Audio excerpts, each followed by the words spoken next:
नमस्कार, कान्तिपुर समाचारमा स्वागत छ। सुरु गरौं आजका हाइलाइट्सबाट। सद्भाव र मित्रताको बलियो उदाहरण बने कैलालीका किसान। सिंचाईका लागि कर्णाली नदीको पानी ल्याउन सबै समुदाय किसान एकै ठाउँमा। थारू पहाडी भन्ने शब्दहरू आएको छैन र विवाद पनि भएको छैन। सद्भाव जहाँसम्म मलाई लाग्छ बिग्रेको पनि थिएन र यदा कदा कसैले बिग्रेको छ भने भावना सोच्छ भने यो पूर्ण रूपले प्रष्ट पार्दछ कि यो सद्भाव बिग्रेको छैन। प्रमुख दल र मधेसी मोर्चा बीच सहमति बन्न नसक्दा संविधान संशोधनमा ढिलाइ। प्रधानमन्त्री भन्नुहुन्छ देश र जनताको हितमा हुने जस्तोसुकै सम्झौता गर्न पनि तयार छु। उप प्रधानमन्त्री कमल थापा नेतृत्वको टोली चीन प्रस्थान। पेट्रोलियम पदार्थ ल्याउन सम्भावना अध्ययन गर्न गएका यसअघिका टोलीबाट भने कुनै परिणाम आएन। भारतको माथिल्लो सदनद्वारा हत्या वा बलात्कारमा संलग्न 16 देखि 18 वर्ष उमेरकालाई पनि मुद्दा चलाउने विधेयक पारित। र साफ च्याम्पियनशिप आजदेखि भारतमा सुरु। पहिलो खेलमा नेपाल र श्रीलंका अहिले भिड्दै।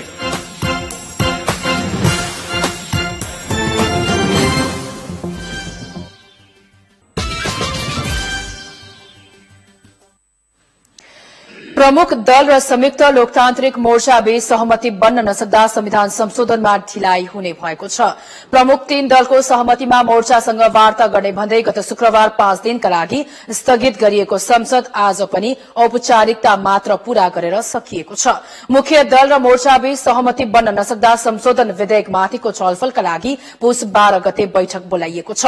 मोर्चाको विरोधका बीच संसदको आजको बैठकमा संविधान संशोधन विधेयकमाथि विचार गरियोस् भन्ने प्रस्ताव बहुमतबाट पारित भएको छ।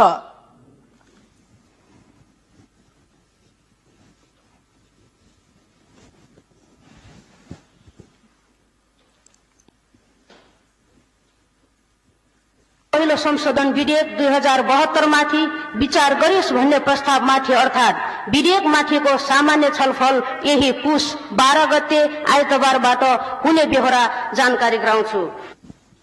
यसअघि सांसदहरूले राष्ट्रपति विद्यादेवी भण्डारीमाथि जनकपुरमा भएको दुर्व्यवहारका विषयमा छानबिन गरी दोषीमाथि कार्यवाही गर्न माग गरेका थिए।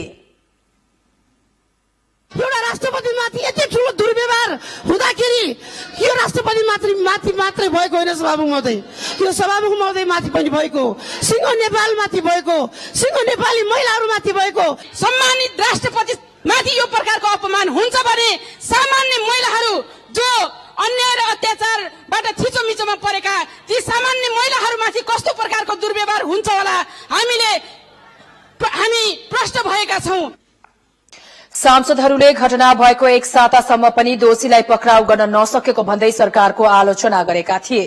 त्यसपछि सभामुख घरतीले यस विषयमा सदनको ध्यानाकर्षण भएको भन्दै सरकारलाई आउँदो बैठकमा जानकारी दिन रुलिङ गर्नुभएको छ। प्रधानमन्त्री केपी शर्मा ओलीले देश र जनताको हितमा हुने जस्तोसुकै सम्झौता गर्न आफू तयार रहेको बताउनु भएको छ। पूर्व प्रधानमन्त्री कृष्ण प्रसाद भट्टराईको 92औं जन्मदिनका अवसरमा आयोजित विशेष समारोहमा प्रधानमन्त्री ओलीले मुलुक र जनताको हित विपरीत कुनै सम्झौता नगर्ने विचार व्यक्त गर्नुभयो। देशको हितमा, जनताको हितमा, लोकतन्त्रको हितमा जसले जे भन्छ सबै मान्छु। त्योभन्दा लचिला के हुने? देशलाई नोक्सान पर्ने, जनतालाई नोक्सान पर्ने, लोकतन्त्रलाई घाटा पर्ने कुरा भने अब फेरि अप्रिय शब्द आउँछ नगर। नेपाली कांग्रेसका वरिष्ठ नेता शेरबहादुर देउवाले आन्दोलनमा रहेका दलहरूलाई 10 गजाको धरना छोडेर वार्तामा आए समस्या समाधानका लागि जुनसुकै मुद्दामा वार्ता गर्न दल तयार रहेको बताउनुभयो। हुने कुराहरू तेल, ग्यास, अत्यन्त आवश्यक कुराहरू नेपालबाट आउने कुराहरूलाई चाहिँ खोलेर चाहिँ वार्तामा आउन अनुरोध गर्छु र हामी सबै विषयमा वार्ता गर्न तयार छौँ। सीमाङ्कन लगायतका कुरा गर्न तयार छौँ। त्यसै कारण उहाँहरूले चाहिँ 10 गजा धरना छोडेर वार्तामा आउन लागि हार्दिक अनुरोध गर्दै एकीकृत माओवादीका अध्यक्ष पुष्पकमल दाहालले सीमांकनको विषयमा विवादित जिल्ला घोषणा गरेर जाने कि नजाने भन्नेमा संयुक्त लोकतान्त्रिक मधेसी मोर्चाबीच सहमति हुन नसकेको जानकारी दिनुभएको छ।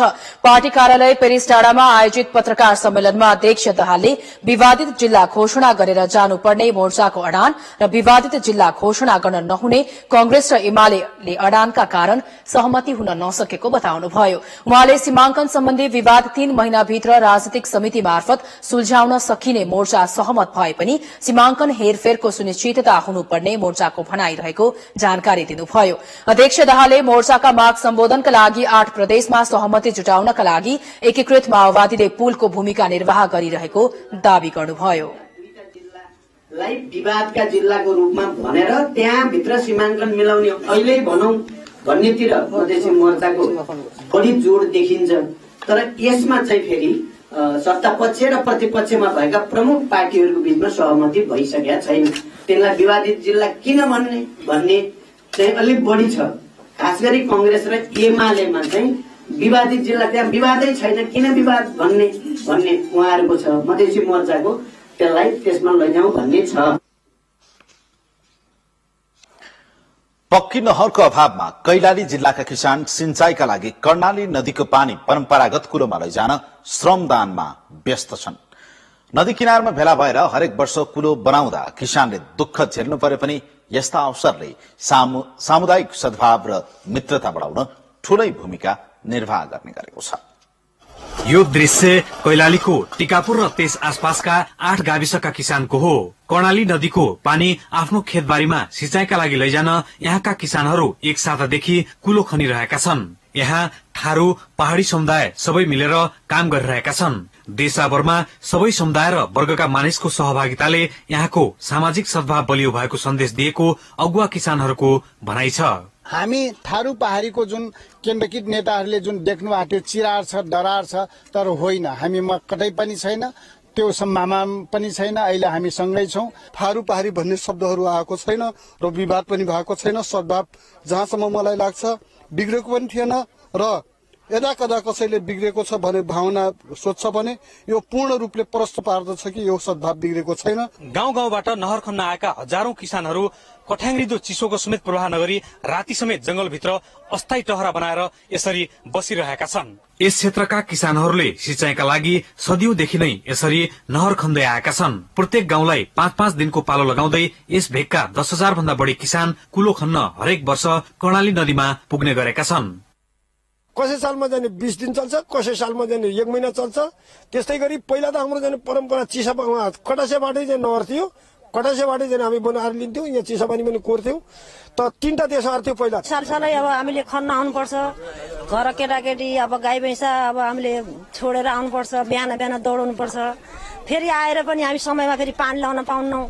अब फेरि वर्षेनी आएर बारी आएर पुर्दिन्छ, फेरि बर्खामा पनि पानी जान्न। अब दुःख त भन्नुहुन्छ, हाम्रो सालसालै दुःख कहिले जाने होइन। हेर्नुहोस्, दुःख भन्नुपर्छ त हामी धेरै जनताले धेरै दुःख पाएको छ। कैलालीको पूर्वी क्षेत्रमा सिंचाई सुविधा नहुँदा यहाँका किसानले वर्षौंदेखि यसरी सिंचाईको प्रबन्ध आफै गर्दै आएका छन्। किसानहरूको यो समस्यालाई दृष्टिगत गरी सरकारले 12 अर्ब 63 करोड़को लागतमा 2066 सालबाट रानी जमरा कुलरिया सिंचाई आयोजना निर्माण कार्य शुरू गरेको छ। आयोजना 2075 सालमा सम्पन्न हुने लक्ष्य राखिएको छ।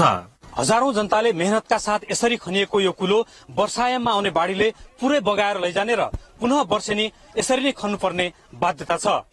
निर्माणाधीन रानी जमरा कुलरिया सिंचाई आयोजनाको निर्माण पश्चात भने स्थानीय बासिन्दाले यो समस्याबाट मुक्ति पाउनेछन्।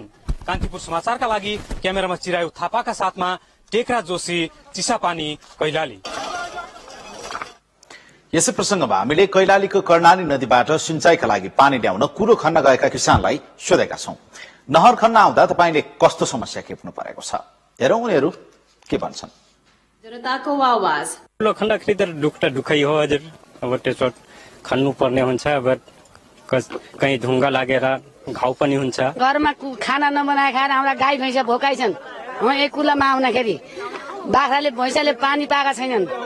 यहाँ हात दुखेका छन् खन्नाले। बुढी पनि हामी लट्ठी टेकेर पनि कुलामा आउँछु। धेरै समस्या छ। हामीले अब किरपाल टाँगेर पनि बसेका छौँ। कसैले त अब चाहिँ सिटमा पनि बसेका छन्। सिर्फ कोदालोले यत्रो यो खाल्डो कोर्न कति दुःख हुन्छ त्यो अब भोग्नेलाई थाहा होला। स्कुल कलेज छोडेर बेर 5 बजेबाट हिँडेर आउँछौँ। अब यस्तो जाडो मौसम छ, अब यस्तो हावा छ, यहाँको धेरै समस्या छ। 10 कट्ठा बिघा 1.5 बिघा त कोही आएको छैन।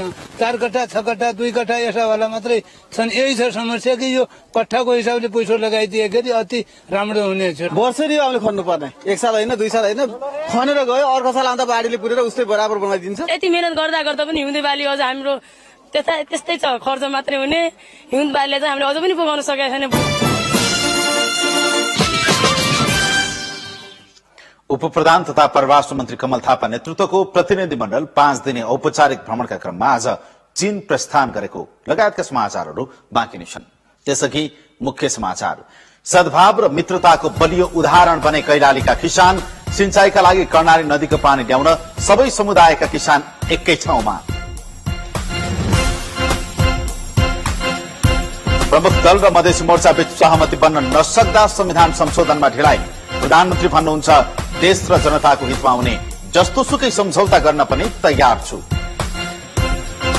मानवाधिकार उल्लंघन गर्नेहरूलाई कालो सूचीमा राख्ने तयारी भइरहेको मानवाधिकार आयोगद्वारा जानकारी। आन्दोलन र नाकाबन्दीले जनजीवन कष्टकर बनेको ठहर। र प्रभावकारी काम नगरेको आरोप खेपिरहेको मन्त्री परिषदको कार्यालयद्वारा तत्काल सुधारका कार्ययोजना सार्वजनिक। पुनर्निर्माण तथा ठूला आयोजनाको प्रभावकारी अनुगमन चुस्त बनाउने।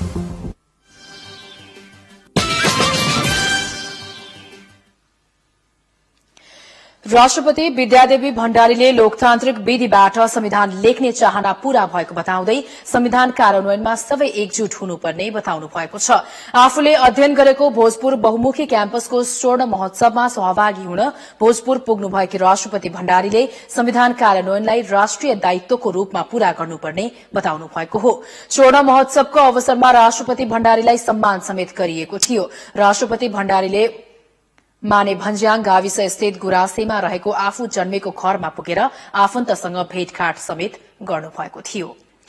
उपप्रधान तथा परराष्ट्र मन्त्री कमल थापा नेतृत्वको प्रतिनिधिमण्डल 5 दिने औपचारिक भ्रमणका क्रममा आज चीन प्रस्थान गरेको छ।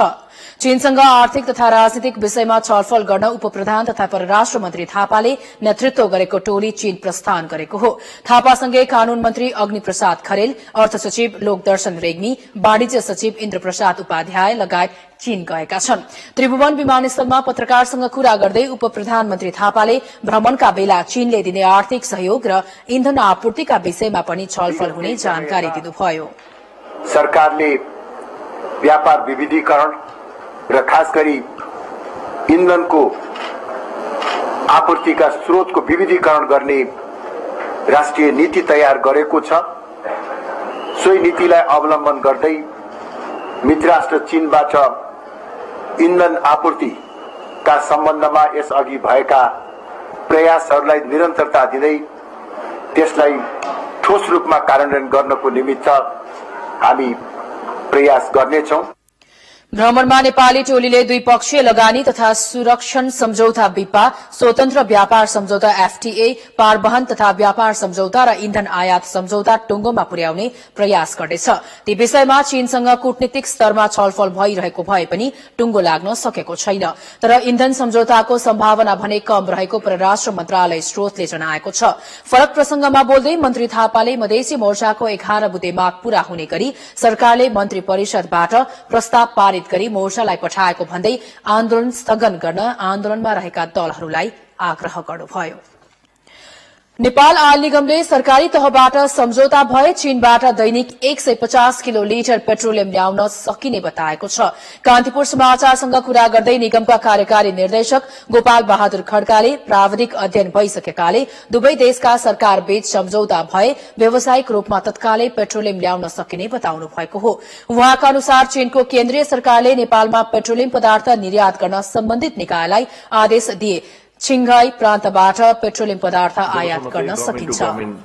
हाई लेभल चाहिँ त्यहाँ गएर चाहिँ सहमति हुँदैन तबसम्म चाहिँ उनीहरूको कम्पनीबाट चाहिँ हामीलाई चाहिँ त्यसको रेट र चाहिँ क्वान्टिटी इस्यु नगरिदिएको हुनाले अब यो डेलिगेसन गइसकिसकेपछि चाहिँ हामी बिजनेस टु बिजनेस हुनसक्मा कुरा गर्छौं र लटमा अब कसरी त्यसलाई चाहिँ ट्रान्सपोर्ट गर्ने भन्नेतिर हामी लाग्छौं।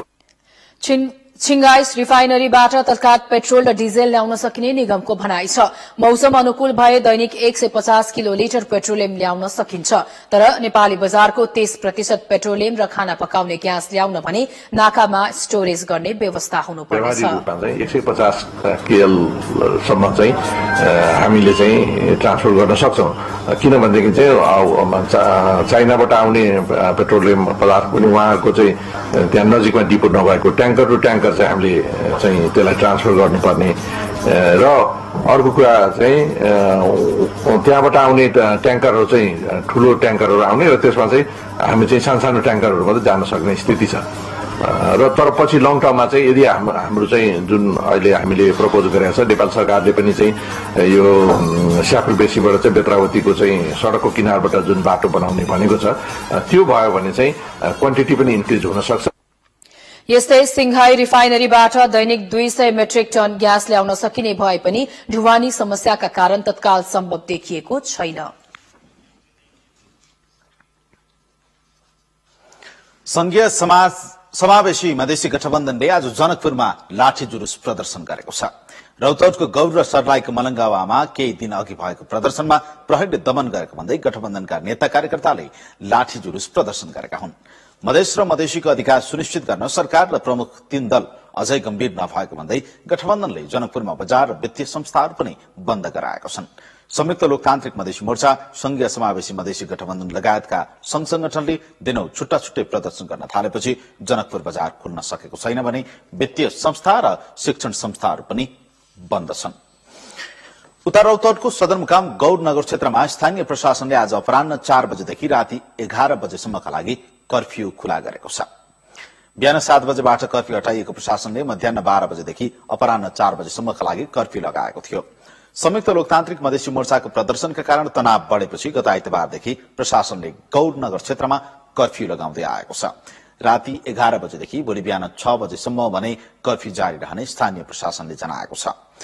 यसैबीच आइतबार प्रदर्शनका क्रममा मारिएका विद्यार्थी शेख तब्रेजको शवको आज अन्त्येष्टि गरिएको छ। मोर्चा र प्रशासन बीच सहमति भएपछि रौतहटका सामुदायिक विद्यालयहरू आजबाट खुल्ने बताइए पनि खुलेका छैनन्। आइतबार विद्यार्थीको मृत्यु भएपछि हिजोबाट विद्यालयहरू बन्द गराएको संघीय विद्यार्थी फोरमले स्थानीय प्रशासनले आफूसँग कुरा नगरेकाले विद्यालय नखोलेको जनाएको छ। राष्ट्रिय मानवाधिकार आयोगका अध्यक्ष अनुप्राज शर्माले मानवाधिकार उल्लंघन गर्नेहरूलाई कालो सूचीमा राख्ने तयारी आयोगले गरिरहेको जानकारी दिनुभएको छ। कान्तिपुर टेलिभिजनको कार्यक्रम टकलाई आज अन्तर्वार्ता दिँदै उहाँले मानवाधिकार उल्लंघन गर्नेहरूलाई कालो सूचीमा राख्ने कार्यविधि बनाउन लागिरहेको जानकारी दिनुभयो। तराई मधेसको आन्दोलन र भारतले लगाएको अघोषित नाकाबन्दीले नेपालीको दैनिकी प्रभावित भइरहेको सन्दर्भमा अध्यक्ष शर्माले मानवाधिकार उल्लंघन गर्नेको कालो सूची तयार गर्ने कार्यविधि ल्याउन लागेको बताउनुभयो।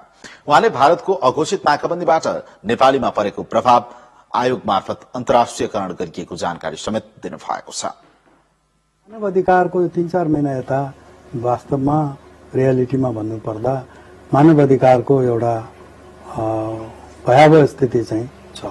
अहिले बजारमा खाने तेलको अभाव छ, अहिले बजारमा पकाउने ग्यासको अभाव छ, अहिले बजारमा उपभोक्ताको सामानहरूको अभाव छ र काला बजार एकदम भयावह रूपले बढेको छ। त्यो नियन्त्रण नहुँदा के भन्दाखेरि मानिसको बाँच्न पाउने अधिकार कुण्ठित हो। कार्यक्रम चौक आज राति 9:30 बजे प्रसारण हुनेछ। नेपाली कांग्रेसमा क्रियाशील सदस्यताको विवाद चर्किएको छ। विवाद समाधान समितिलाई 3 दिनभित्र अन्तिम प्रतिवेदन बुझाउने समय दिइएको थियो, तर समय सीमा पूरा भए पनि विवादका कारण समितिले सभापति सुशील कोइरालालाई प्रतिवेदन बुझाउन सकेको छैन।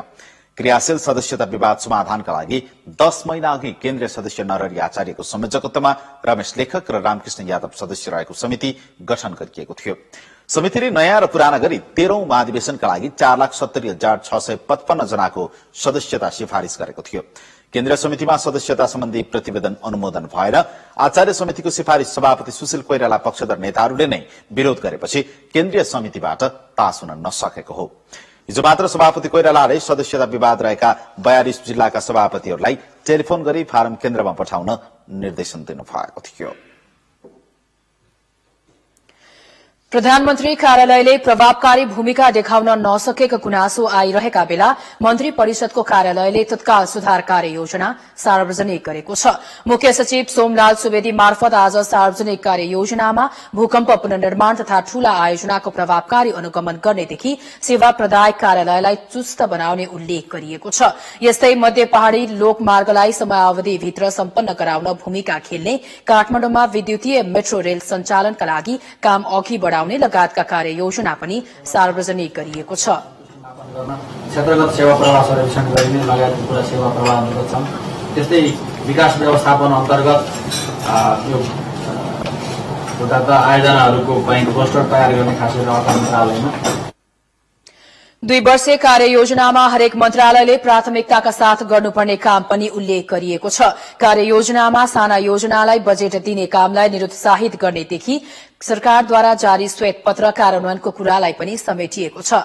नयाँ संविधानको कार्यान्वयन गर्दै मुलुकलाई संघीय संरचनामा संस्थागत गर्दै जाँदा कसरी अघि बढ़ने भन्ने कुरालाई कार्ययोजनामा जोड़ दिइएको छ। यस्तै प्रधानमन्त्रीको कार्यालयले नयाँ संविधान अनुसार 192 वटा कानून परिमार्जन गर्ने प्रक्रिया अघि बढ़ाइएको जनाएको छ। संविधानको धारा 285 र धारा 302 अनुसार कर्मचारीलाई संघ, प्रदेश र स्थानीय तहमा समायोजन गर्ने पनि कार्ययोजनामा उल्लेख गरिएको छ।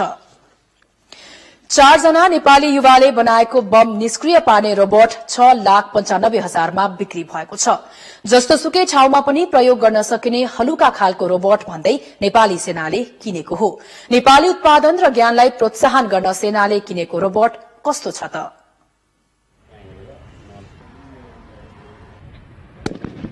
मुख्य एउटा रिमोट छ हैन, त्यसलाई चाहिँ लगभग 105 मिटर टाढो बसेर चाहिँ कुनै युजरले क्यामेराको थ्रु हेरेर चाहिँ त्यसलाई अब आइडी हो हैन त्यसलाई आइडेन्टिफाई गरेर त्यसलाई चाहिँ अब वाटर डिस्ट्रप्टर भनेर भन्छ हैन अथवा पिग स्टिक भन्छ, त्यसको सहायताले त्यसलाई डिस्टर्ब गर्ने काम गर्ने हो। खास चाहिँ यो चाहिँ रिमोट एरियामा पनि लैजान सकिने पोर्टेबल र यसले चाहिँ उपडखापड जमिन, बाटोको दायाँ बायाँ, घरहरूको तल्लो तलामा, झाडी बुटानमा पनि प्रयोग गर्न सकिने।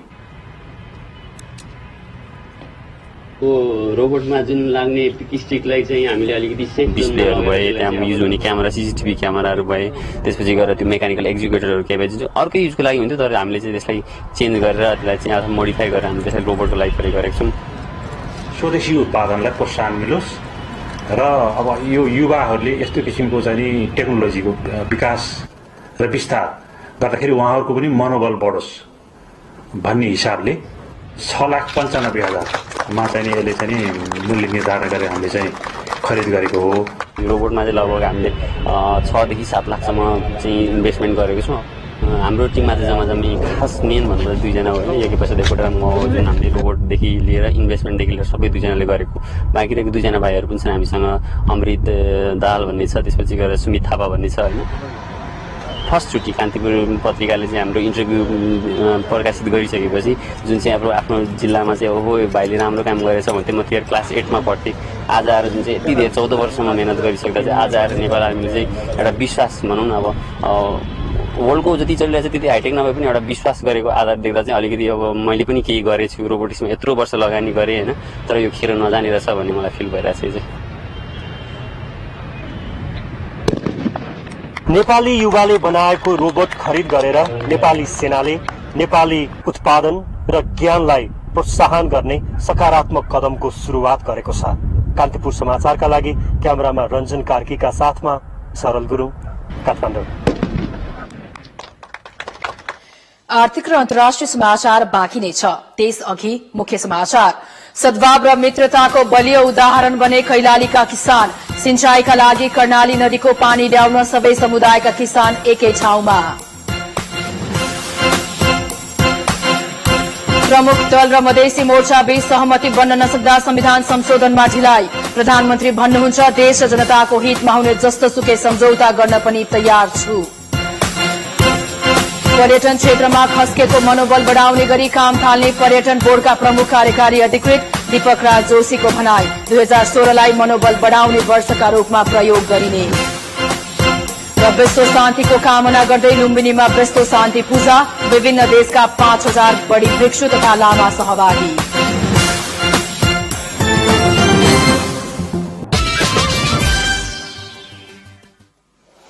समाचारमा पुनः स्वागत छ। अब पालो अर्थ र विकास समाचारको।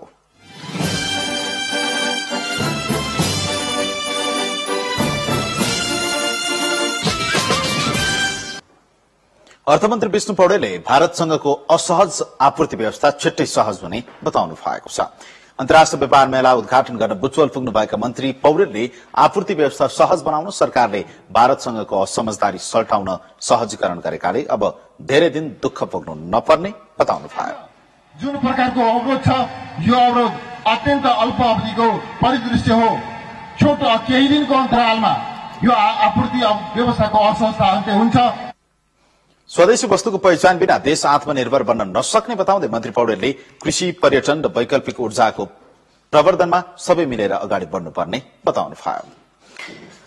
बुटवलमा आजदेखि अन्तर्राष्ट्रिय व्यापार मेला शुरू भएको छ। नेपाल चेम्बर अफ कमर्स र रूपन्देही व्यापार संघले मेलाको आयोजना गरेका हुन्। स्वरोजगार आत्मनिर्भरता हाम्रो आधार, शहरदेखि गाउँसम्म व्यापार विस्तार भन्ने मूल नाराका साथ आयोजना गरिएको मेलामा करिब 600 स्टल रहेका छन्। मेलामा अन्तर्राष्ट्रिय स्टल, अटो, कृषि प्रविधि, सूचना प्रविधि र इलेक्ट्रोनिक वैकल्पिक ऊर्जा लगायतका 8वटा पेभिलियन बनाइएको छ। मनोरञ्जनका लागि दैनिक रूपमा सांगीतिक महोत्सव हुने मेलामा स्वदेशी वस्तुको पहिचान तथा व्यापार विस्तारका लागि छलफल र अन्तर्क्रिया गरिनेछ। मेलामा लुम्बिनीका मुख्य पर्यटकीय स्थलको फोटो तथा वृत्तचित्र पनि प्रदर्शन गरिएको छ। 9 लाख दर्शकले अवलोकन गर्ने लक्ष्य राखिएको मेलाबाट 40 करोड़ बराबरको कारोबार हुने आयोजकको अनुमान छ। बुटवल मण्डपमा सञ्चालित मेला पुस 21 गतेसम्म चल्नेछ। पर्यटन बोर्डका नवनियुक्त प्रमुख कार्यकारी अधिकृत दीपक राज जोशीले जर्जर बनेको पर्यटन क्षेत्रलाई बचाउनु आफ्नो पहिलो प्राथमिकता हुने बताउनु भएको छ। बोर्डमा आज कार्यभार सम्हालेपछि आयोजित कार्यक्रममा उहाँले भूकम्प र राजनैतिक संकटले निकै समस्या परेको पर्यटन क्षेत्रलाई जोगाउन तुरन्त काम थाल्ने बताउनु भयो।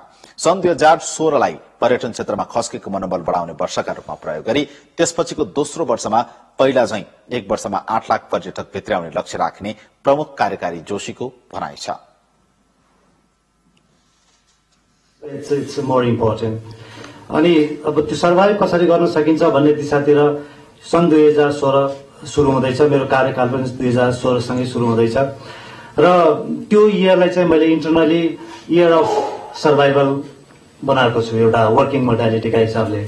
Second year of revival, maybe by that year will try to cross our all-year benchmark of 800,000 tourists. सरकारी र निजी क्षेत्रको संयुक्त संलग्नतामा पर्यटन क्षेत्रको विकास अवधारणामा बोर्ड खडा भएको हो। तर 4 वर्षदेखि बोर्डको प्रमुख कार्यकारी नहुँदा बोर्ड निष्प्रभावी बनेको थियो। बोर्डमा लामो तदर्थ नेतृत्व रहँदा तत्कालीन नेतृत्वले आर्थिक अनियमितता गरेको भनी अख्तियार दुरुपयोग अनुसन्धान आयोगले बोर्डका 10 जना उच्च अधिकारीमाथि अनुसन्धान चलाइरहेको छ। जसले गर्दा बोर्डको साख खस्कन पुगेको थियो। बोर्डमा प्रमुख कार्यकारी आयोसँगै बोर्डले गति लिनेमा निजी क्षेत्रका पर्यटन व्यवसायीहरूले विश्वास व्यक्त गरेका छन्। अब जनमतको अन्तिम परिणाम। जनमतमा हिजो हाम्रो प्रश्न थियो, भूकम्प पीड़ितले अझै मौसमी राहत किन नपाएका होलान्? ए, सरकारी संयन्त्र चुस्त नभएर, बी, राजनैतिक खिचातानीले, र सी, संवेदनशीलता नबुझेर। जनमतको अन्तिम परिणाम यस्तो छ, ए, सरकारी संयन्त्र चुस्त नभएरमा 56%, बी, राजनैतिक खिचातानीलेमा 22% र सी, संवेदनशीलता नबुझेरमा पनि 22% मत प्राप्त भएको छ। अब जनमतमा आजको प्रश्न।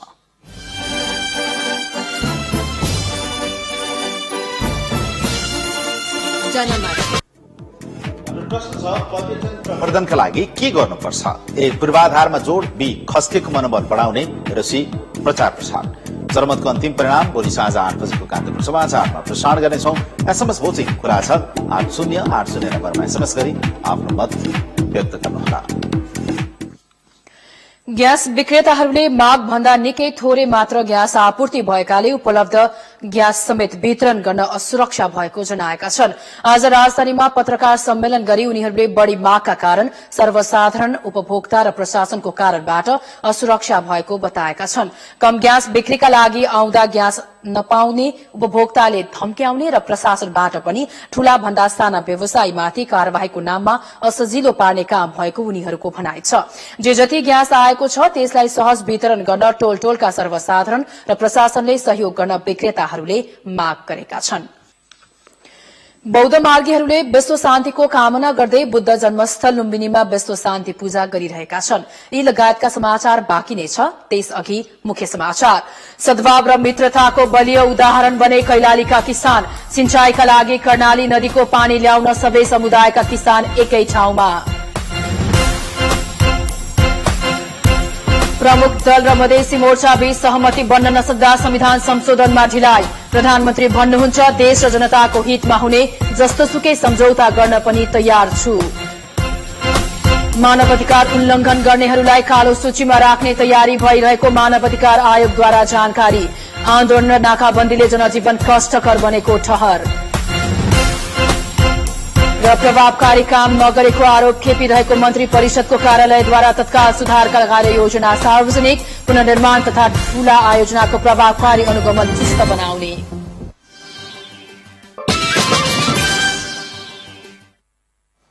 पुनः स्वागत छ। आपसी कटुता, वैभव र प्रतिष्ठाको होडले विश्व अहिले अशान्त बनेको छ। त्यस्तो बेलामा बौद्ध मार्गीहरूले विश्व शान्तिको कामना गर्दै बुद्ध जन्मस्थल लुम्बिनीमा विश्व शान्ति पूजा गरिरहेका छन्। भोट भाषामा मोनलहम भनेको विश्व शान्ति पूजा हो। 11 दिनसम्म गरिने यस्तो पूजाले खराब कर्म नष्ट हुने, पुण्य कमाइने, मनोकामना पूरा हुने, आत्मशान्ति र विश्व शान्तिका लागि बल पुग्ने हिमाली बौद्ध मार्गीहरूको विश्वास छ।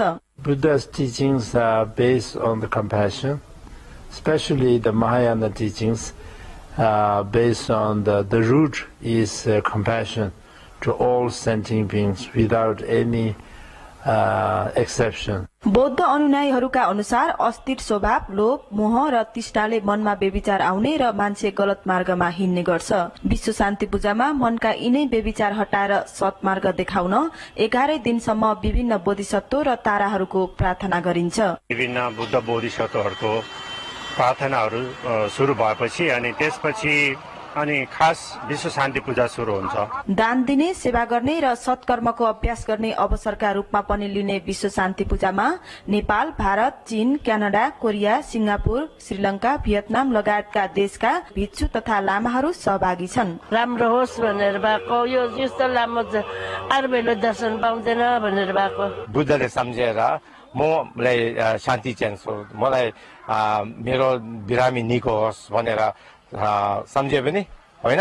अब आफैले भनेको मात्रै होइन, बुद्धको ब्लेसिङ छँदैछ, त्यसमा सपोर्ट चाहिँ डबल हुन्छ। वार्षिक रूपमा लुम्बिनीमा हुने यस खालको पूजाले बुद्ध परम्परा बचाउन, स्थानीयलाई पर्यटन प्रवर्धन गर्न र विश्वमा बुद्ध जन्मस्थलबारे प्रचार गराउन पनि सहयोग पुगेको छ। लुम्बिनीमा आएर यत्रो ठुलो पर्वको आयोजना गर्नु, यत्रो ठुलो पूजाको आयोजना गर्नु सम्पूर्ण बौद्ध मार्गीहरूको लागि मात्रै नभएर विश्वभरिका बौद्ध मार्गीहरू साथसाथै नेपालको पर्यटन उद्योगलाई, नेपालको बुद्ध धर्मलाई जगेर्ना गर्ने सबैभन्दा ठुलो अवसर हो। विश्व शान्ति पूजा दानवीर तथा लामा भिक्षुहरूको व्यवस्थापनमा भइरहेको छ। कान्तिपुर समाचारका लागि क्यामेरामा स्वस्तिक श्रेष्ठका साथ अमृता अनमोल, लुम्बिनी। दक्षिण अमेरिकी देश निकारागुआका लागि समेत राजदूत नियुक्ति भएपछि अमेरिकाका लागि नेपाली राजदूत अर्जुन कुमार कार्कीले उक्त देशका राष्ट्रपति ओर्टेगा साभेद्रा समक्ष ओहदाको प्रमाण पत्र पेश गर्न भएको छ। गत शुक्रबार निकारागुआको मनागुआ स्थित राष्ट्रपति भवनमा आयोजित समारोहमा राजदूत कार्कीले ओहदाको प्रमाण पत्र पेश गर्न भएको हो। सो समारोहमा राजदूत कार्कीले राष्ट्रपति विद्यादेवी भण्डारी र प्रधानमन्त्री केपी शर्मा ओलीले निकारागुआका राष्ट्रपतिलाई पठाएको शुभकामना सन्देश पढेर सुनाउनु भएको थियो।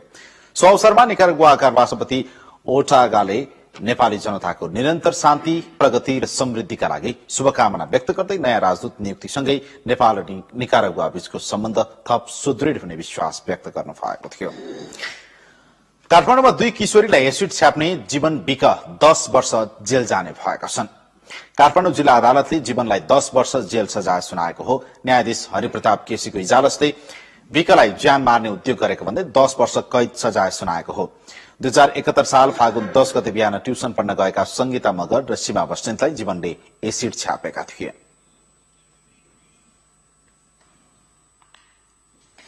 उपन्यासकार शिवानी नेउपानेको दोस्रो उपन्यास क्रसिङ स्याडोजको आज राजधानीमा लोकार्पण गरिएको छ। 3 वर्ष अघि मोनिका पिसेस अफ पर्फेक्सन मार्फत उपन्यास लेख्न थालेकी लेखिका नेउपानेको यो उपन्यास नेपालको ग्रामीण जनजीवन बारे लेखिएको छ। राजधानीमा आज आयोजित कार्यक्रममा सीएनएन हिरो अनुराधा कोइराला, अधिवक्ता सपना प्रधान मल्ल, सभासद आर्जु राणा देउबा र अधिकारकर्मी सुनिता दनुवार लगायतले संयुक्त रूपमा उपन्यासको लोकार्पण गर्नुभयो। अब पालो सामाजिक सञ्जालको।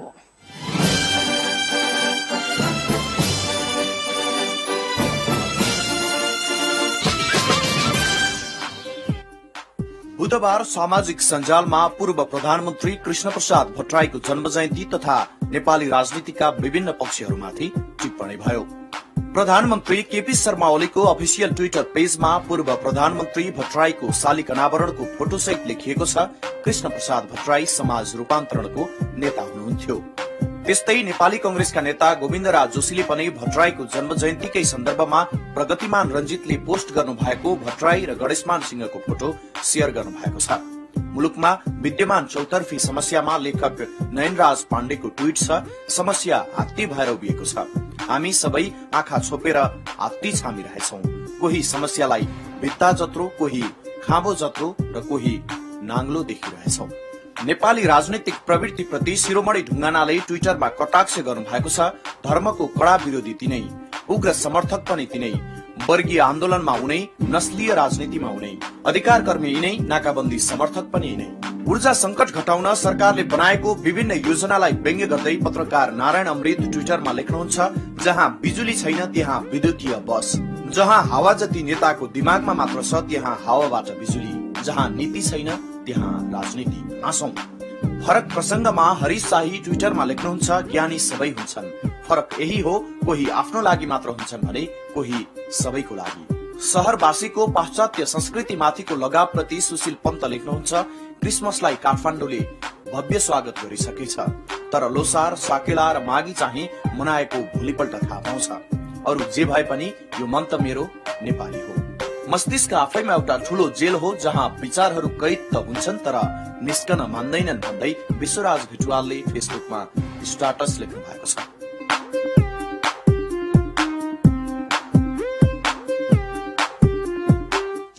खेल समाचार बाँकी नै छ, त्यसअघि मुख्य समाचार। सद्भाव र मित्रताको बलियो उदाहरण बने कैलालीका किसान, सिंचाईका लागि कर्णाली नदीको पानी ल्याउन सबै समुदायका किसान एकै ठाउँमा। प्रमुख दल र मधेसी मोर्चा बीच सहमति बन्न नसक्दा संविधान संशोधनमा ढिलाइ, प्रधानमन्त्री भन्नुहुन्छ देश र जनताको हितमा हुने जस्तोसुकै सम्झौता गर्न पनि तयार छु। अस्ट्रेलियन क्रिकेट टीमका कप्तान स्टिभ स्मिथ 2015 को क्रिकेटर अफ द इयर घोषित, एक दिवसीय वर्ष खेलाड़ीमा दक्षिण अफ्रिकाका एबी डिभिलियर्स उत्कृष्ट।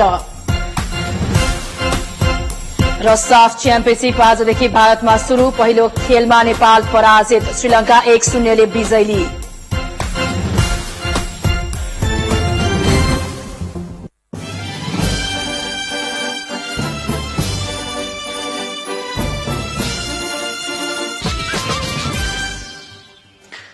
नेपाल साफ च्याम्पियनशिपको आफ्नो पहिलो खेलमा श्रीलंकासँग 1-0 गोल अन्तरले पराजित भएको छ। निर्धारित समयसम्म गोल रहित बराबरी खेलेको नेपाल अन्तिम समयमा लय गुमाउँदा गोल खान पुग्यो। श्रीलंकाका लागि इन्जुरी समयमा नेपाली डिफेन्डरको गल्तीको फाइदा उठाउँदै मोहम्मद रसिफेन्सले गोल गरेका थिए। हारसँगै नेपालले गोल गर्न नसकेको खेल संख्या 11 पुगेको छ। 2 वर्ष अघि घरेलु मैदानमा भएको साफमा भारतलाई 2-0 ले हराए यता नेपालले गोल गर्न सकेको छैन। नेपालले उत्कृष्ट प्रदर्शन गर्दा गोल गर्न नसक्ने पुरानै कमजोरी दोहोरिँदा नेपाल हार बेहोर्न बाध्य भयो। भारतको केरलामा भएको खेलमा नेपालले पहिलो हाफमा गोल गर्ने 2 राम्रा अवसरहरू पाएको थियो। 13 मिनटमा विमल घरती मगरको क्रसमा रोहित चन्दको हेडर श्रीलंकाका गोलरक्षकले मुस्किलले बचाउँदा नेपाल सुरुवाती अग्रता लिनबाट चुकेको थियो। 43 मिनटमा